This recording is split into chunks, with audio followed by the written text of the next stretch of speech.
Indonesia.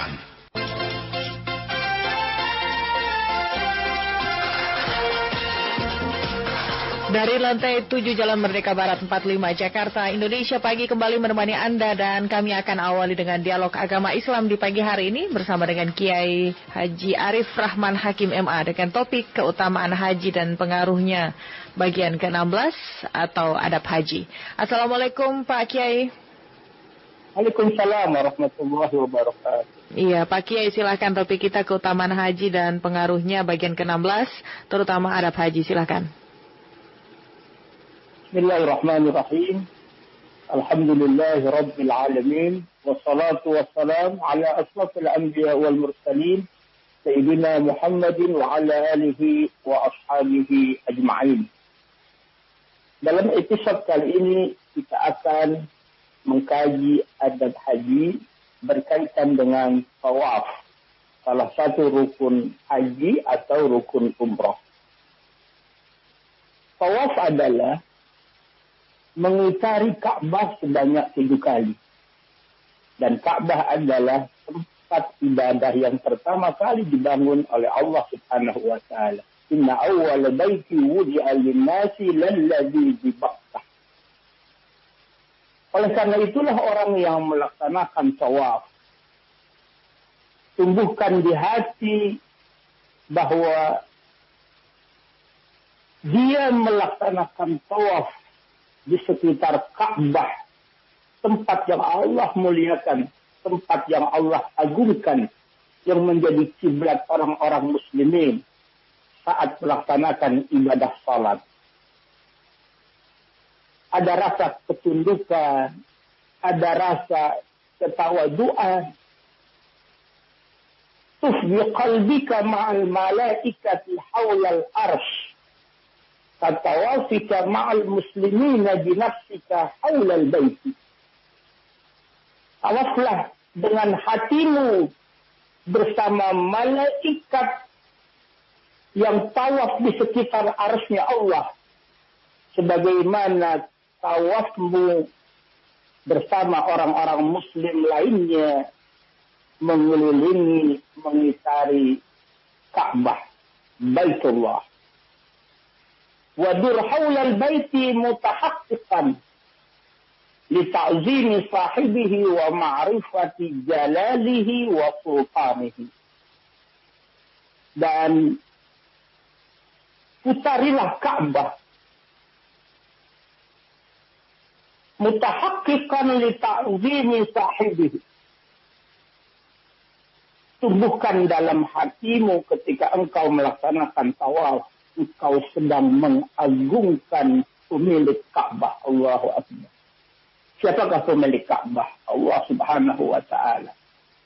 Falyabudu rabb hadzal bait. Maka sembahlah Rabb, Tuhan pemilik al-bait, yaitu Ka'bah. Tumbuhkan saat itu bahwa ketika engkau tawaf, engkau agungkan, engkau besarkan, engkau muliakan pemilik Ka'bah, yaitu Allah Subhanahu wa ta'ala. Oleh karena itulah orang yang melaksanakan tawaf, yang pertama, ayyakuna tawafu hawla al-Ka'bah al-musharrafah. Hendaklah dia tawaf itu sekitar Ka'bah yang Allah muliakan. Dan tawaf itu hendaklah wara'a al-hijr. Ada satu bagian yang disebut dengan hijr Ismail.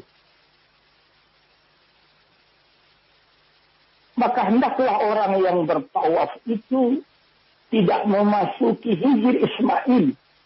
Karena hijr Ismail adalah bagian dari Ka'bah. Maka hendaklah orang yang bertawaf itu di belakang daripada hijr Ismail, tidak masuk ke dalam hijr Ismail. Karena hijr Ismail adalah bagian dari Ka'bah. tawaf itu adalah di luar Ka'bah, sekitar Ka'bah.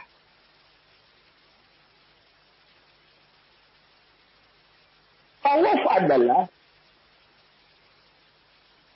sebagaimana digambarkan oleh Rasulullah Shallallahu Alaihi Wasallam, itu seperti salat. Maka orang yang melaksanakan tawaf itu hendaklah dia dalam keadaan suci bersih, baik dari hadas kecil ataupun dari hadas besar. Tidak boleh orang yang dalam keadaan berhadas kecil, dia melaksanakan tawaf. Dia harus memiliki air wudhu, dan apabila dia berhadas besar, dia tidak boleh sampai dia mandi wajib. Maka orang-orang yang haid, orang-orang yang nifas untuk perempuan, Anda tidak boleh melaksanakan tawaf saat Anda haid, saat Anda nifas. Karena digambarkan oleh Rasulullah Shallallahu Alaihi Wasallam, at-tawafu hawla al-baiti mislu salati, illa annakum tatakallamuna fihi, fala yatakallamu illa bi khairin. At-tawafu hawla al-bait, tawaf sekitar Ka'bah, Baitullah, adalah seperti salat. Salat mesti dalam keadaan suci dari hadas kecil dan hadas besar. Illa annakum tatakallamuna fihi fala yatakallamu illa bikhairin. Kecuali dalam tawaf itu dibolehkan bicara. Tetapi kata Nabi, kalau engkau berbicara saat tawaf, hendaklah ucapan yang baik. Maka orang yang sedang dalam keadaan haid, sedang dalam keadaan nifas, menunggu nanti sampai selesai, dan dia mandi janabah, mandi besar, menghilangkan hadas besar, maka bolehlah saat itu dia melaksanakan tawaf. Begitupun orang yang batal wudhunya karena buang angin, dia tidak boleh melaksanakan tawaf, karena tawaf itu seperti salat.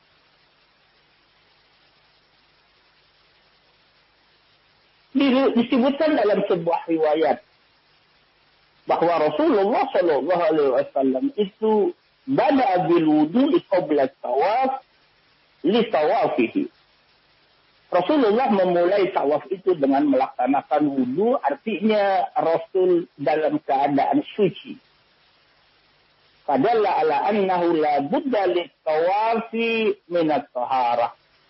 Hal itu menunjukkan bahwa tawaf mesti dilaksanakan dalam keadaan suci. Kemudian ketika orang yang tawaf, ja'alul baiti an yasari at-ta'if, menjadikan Ka'bah, Baitullah itu di sisi orang yang tawaf. Jadi ketika melaksanakan tawaf, itu berlawanan dengan arah jarum jam. Orang yang tawaf hendaklah menjadikan Ka'bah di sisi kiri dari orang yang melaksanakan tawaf itu. Sebagaimana Rasulullah Shallallahu Alaihi Wasallam melaksanakan dan memberikan contoh, beliau bersabda, "Khuzu anni manasikakum." Ambillah dari aku manasik kalian, contohlah apa yang aku perbuat, bagaimana aku melaksanakan tawaf. Kemudian bagaimana selanjutnya orang yang melaksanakan tawaf? Hendaklah orang yang bertawaf itu satrul aurah, menutup aurat. Maka terkadang ada orang yang kurang memperhatikan di dalam menutupi aurat. Padahal saat itu dia sedang tawaf, dan tawaf itu seperti salat. Maka hendaklah dia menutup aurat. Terkadang ada orang yang kurang memperhatikan. Maaf, pusatnya terlihat ketika dia memakai kain ihram misalnya. Hal itu sangat tidak diperkenankan. Tutuplah aurat Anda ketika Anda sedang melaksanakan tawaf. Karena tawaf itu sebagaimana digambarkan oleh Rasul seperti salat. Salat mesti menutup aurat, begitupun tawaf mesti menutup aurat. Salat dalam keadaan suci baik hadas kecil maupun hadas besar, begitupun ketika tawaf maka suci dari hadas kecil dan hadas besar. Kemudian orang yang melaksanakan tawaf hendaklah dilaksanakan takmil sab'ati aswatin, 7 kali putaran. Dimulai dari Al-Hajar Al-Aswad. Dia hadapkan mukanya, lalu dia mengucapkan Bismillahi Allahu Akbar. Itu dia memulai tawaf, diawali dari Hajar Aswad. Dan sekarang Alhamdulillah, jamaah yang melaksanakan tawaf sudah dibantu oleh lampu yang besar di Masjidil Haram berwarna hijau. Disitulah awal seseorang untuk memulai tawaf. Ada lampu hijau di sisi kanan, maka itu mengarah ke sudut, yaitu sudut Hajar Aswad. Dari situlah orang yang tawaf memulai tawaf. Bismillahi Allahu Akbar, lalu dia kecup, lalu dia berputar, dia berdoa, dia tasbih, takbir, dan lain sebagainya dengan penuh kekhusyuan, ketadarruan dengan mengagungkan Allah Subhanahu wa Ta'ala sampai nanti bertemu dengan rukun Yamani. Dia istilam kembali Bismillahirrahmanirrahim wallahu akbar, lalu dia baca doa sapu jagat, Rabbana atina fid dunya hasanah wa fil akhirati hasanah wa qina azabannar. Kemudian dia bertemu kembali dengan Hajar Aswad, lalu dia istilam Bismillahi wallahu akbar. Maka itu berarti dia sudah melakukan satu putaran tawaf dengan sempurna. Diawali di Hajar Aswad dan diakhiri di Hajar Aswad, itu satu putaran sempurna. Maka dia lakukan itu selama 7 kali putaran agar putaran tawaf itu sempurna, yaitu sab'atu aswatin, 7 kali putaran mengelilingi Ka'bah, mengelilingi Baitullah. Kemudian apa lagi yang menjadi adab ketika orang melaksanakan tawaf? Yaitu hendaklah al-mu'alat. Artinya ada kesinambungan kecuali ada sesuatu uzur syar'i yang dibenarkan. Hendaklah dia melaksanakan tawaf itu putaran pertama, dilanjutkan putaran yang kedua, dilanjutkan putaran yang ketiga, dan seterusnya secara mualat, secara berkesinambungan. Kecuali ada uzur syar'i yang dibenarkan. Seperti misalnya ketika orang dalam melaksanakan tawaf, masuk waktu azan, masuk waktu sholat, ditandai dengan azan berkumandang. Setelah itu dimulai pelaksanaan sholat, maka saat itu dia memberhentikan sementara tawafnya. Dia ikut dalam pelaksanaan sholat berjamaah. Setelah sholat berjamaah selesai, maka saat itu dia melanjutkan pekerjaan tawafnya. Tapi apabila tidak ada hal seperti pelaksanaan sholat berjamaah, maka dia tidak boleh ada jeda yang terlalu panjang di dalam melaksanakan ibadah tawaf itu, sehingga betul-betul sempurna 7 kali putaran mengitari atau mengelilingi Ka'bah. Itulah beberapa hal berkaitan dengan pelaksanaan tawaf sebagai salah satu rukun haji atau rukun umrah. Baik. Ya Pak Kiai, di sini juga ada SMS yang masuk kepada kami dari Pak Putu Hena di Ambon, bahwa misalnya mohon penjelasan tentang haji kiraan, haji ifraat, dan juga haji tamatu. Dari ketiganya mana yang lebih utama, begitu Pak Haji. Dan kita juga mengundang pendengar yang ikut bergabung, silakan di 0213844545 atau juga di 3866712, pesan singkat dan WhatsApp yang Anda bisa gunakan di 0813993888. Pak Kiai, silakan dijawab. Baik. Pelaksanaan haji itu ada 3 cara. Salah satu anwa. Ada yang disebut dengan haji tamattu. Ada lagi yang disebut dengan haji ifrad. Ada satu lagi yang disebut dengan haji qiran. Apa itu haji tamattu? Haji tamattu yaitu melaksanakan umrah terlebih dahulu, kemudian begitu masuk bulan haji, khususnya tanggal 8 Zulhijjah, dia niat untuk melaksanakan haji. Dia niat haji pada tanggal 8 Zulhijjah. Labbaika Allahumma hajjan.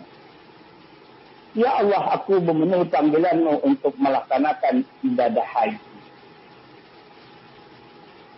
Maka haji tamattu adalah melaksanakan umrah terlebih dahulu, kemudian dia melaksanakan ibadah haji. Lawannya adalah haji ifrad. Dia melaksanakan haji terlebih dahulu. Kemudian setelah selesai pelaksanaan ibadah haji, diawali dari niat labbaika Allahumma hajjan atau nawaitu al-hajja wa ahramtu bihi lillahi ta'ala. Ya Allah, aku memenuhi panggilan-Mu untuk haji. Aku niat haji dan aku berihram untuknya karena Allah. Itu pada tanggal 8 Zulhijjah. Dia mengawali haji dengan berihram, niat untuk melaksanakan ibadah haji pada tanggal 8 Zulhijjah.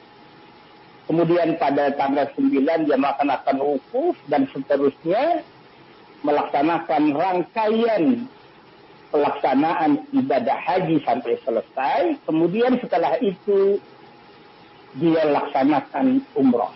Itu yang disebut dengan ibadah haji. Cara pelaksanaannya ifrad. Jadi kebalikan dari haji tamattu. Sementara qiran adalah pelaksanaannya dalam waktu yang bersamaan. Pelaksanaan haji dan pelaksanaan umrah itu disatukan dalam satu niat. Jadi dia melaksanakan umrah dan melaksanakan haji dalam satu niat. Itu yang disebut dengan haji qiran. Itulah penjelasan 3 cara melaksanakan ibadah haji. Yang pertama haji tamattu, yang kedua haji ifrad, dan yang ketiga haji qiran. Bagaimana yang afdal? Ada sementara ulama yang mengatakan bahwa haji tamattu itu afdal, lebih utama. Dan haji tamattu itu terkena dam musuh, yaitu menyembelih seekor kambing. Itulah penjelasan tentang 3 cara melaksanakan ibadah haji, dan itu semuanya dibenarkan. Dan itu semuanya tentu saja sesuai dengan tuntunan Nabi dan diterima dan dibenarkan sesuai dengan ajaran agama, sesuai dengan mana haji. Apakah haji tamattu, apakah haji ifrad, apakah haji qiran. Baik. Ya, baik. Pak Kiai, di sini SMS yang masuk dari Pak Amin di Pekanbaru menanyakan jumroh yang lempar ini berapa banyak katanya Pak Ustadz, seperti itu. Dan satu lagi, ini dari Bu Ami, bagaimana hukum tawaf ifadah bagi perempuan haid Pak Ustadz? Baik. Melontar jumrah atau jamrah, yang pertama, ketika 10 Zulhijjah yang disebut dengan Yaumun Nahar, setelah mereka mabit di Muzdalifah, kemudian mereka berangkat setelah itu ke Mina. Saat Yaumun Nahar, 10 Zulhijjah, mereka melontar jumrah atau jamrah. Yang mereka lontar adalah jumrah Aqabah. Itu sebanyak 7 kali. Kemudian pada hari Tasyrik, tanggal 11, mereka melontar 3 jumrah. Jumrah ula, wusta, dan Aqabah. Masing-masing 7 kali batu kerikil. Berarti 7 dikali 3, 21. Kemudian pada hari Tasyrik berikutnya, tanggal 12 Zulhijjah, melakukan melontar jumrah ula, wusta, dan Aqabah. Masing-masing 7 kali batu kerikil, maka jumlah seluruhnya adalah 21. Maka kalau dijumlahkan, bagi orang yang sampai tinggal di Mina sampai tanggal 12 Zulhijjah, yang disebut dengan nafar awal, setelah itu mereka meninggalkan kota Mina menuju Makkah, maka disebut dengan nafar awal, maka jumlah keseluruhan batu yang dilontar untuk melaksanakan jumrah itu berjumlah 49 batu kerikil. Namun apabila jamaah yang sampai tinggal di Mina hari Tasyrik tanggal 13 Zulhijjah yang disebut dengan nafar tsani, maka mereka melaksanakan jumrah pada hari ke-13 itu jumrah ula, jumrah wusta, dan jumrah Aqabah.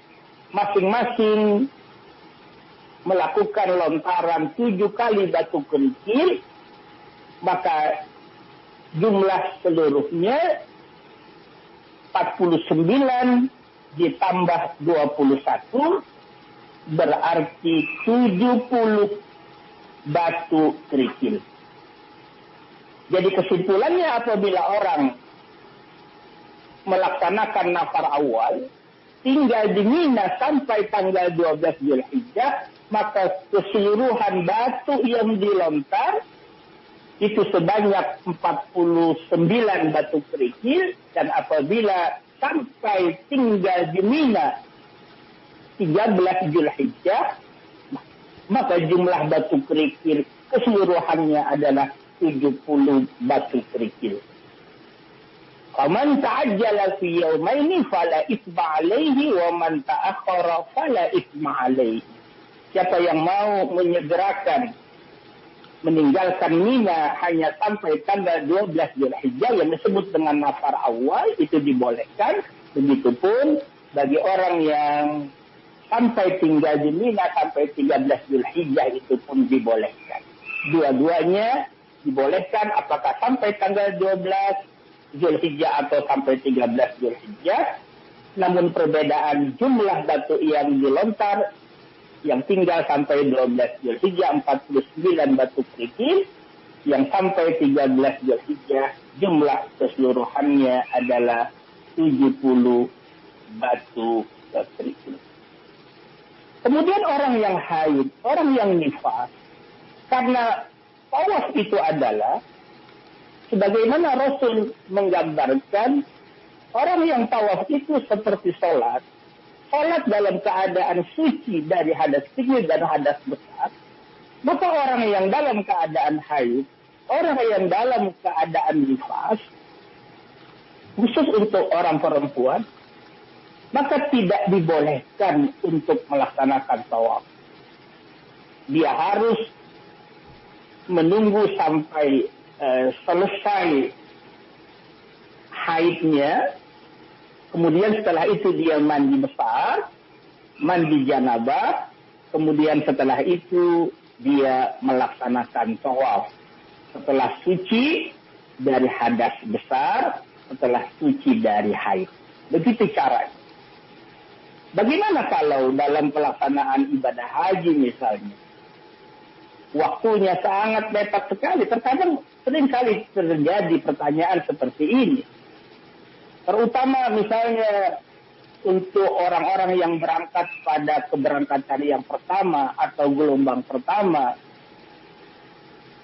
akan meninggalkan kota Mekah sesuai jadwal, namun dia dalam keadaan haid dan masih menunggu waktu haid, belum keadaan suci, sementara waktu jadwalnya sudah akan meninggalkan kota Makkah, maka ulama ada yang mengatakan saat itu karena dalam keadaan darurat, maka dia mandi besar, kemudian dia tutup dengan pembalut, kemudian dia melaksanakan tawaf. Itulah yang diajarkan seperti itu. Mudah-mudahan diterima oleh Allah Subhanahu wa Ta'ala. Baik. Ya, Pak Ustadz, dari WA kami juga ingin menanyakan pendengar yang masuk ini terakhir tidak memakai pakaian ihram ketika tawaf ifadah, bagaimana Pak Ustadz? Ini dari Pak Abduh. Orang yang melaksanakan tawaf ifadah di dalam melaksanakan ibadah haji, dia telah tahallul setelah melontar jumrah Aqabah. Tanggal 10 Zulhijjah, mereka melontar jumrah Aqabah. Sebelumnya diawali mereka wukuf, sebelumnya pada tanggal 8 Zulhijjah itu mereka memakai kain ihram, niat untuk melaksanakan ibadah haji dengan memakai pakaian ihram.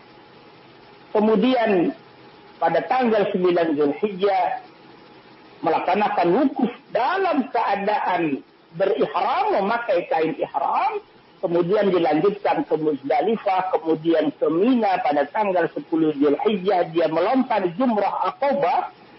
Hanya yang dilontar jumrah Aqabah pada tanggal 10 Zulhijjah, maka setelah selesai melaksanakan jumrah Aqabah, maka dia melaksanakan tahallul, mencukur rambut, maka disebutlah dia saat itu telah tahallul awal.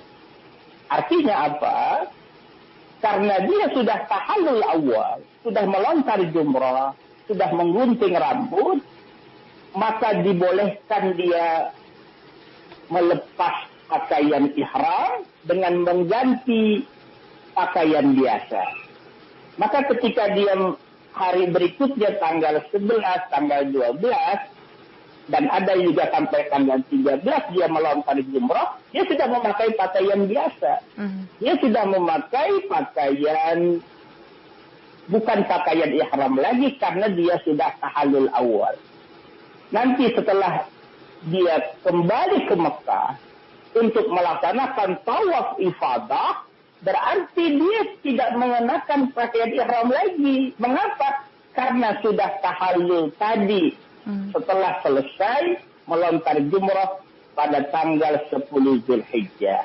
Maka melaksanakan tawaf ifadahnya, tawaf rukun hajinya, dalam keadaan pakaian biasa, tidak memakai pakaian ihram. Mengapa? Karena sudah melaksanakan tahallul awal.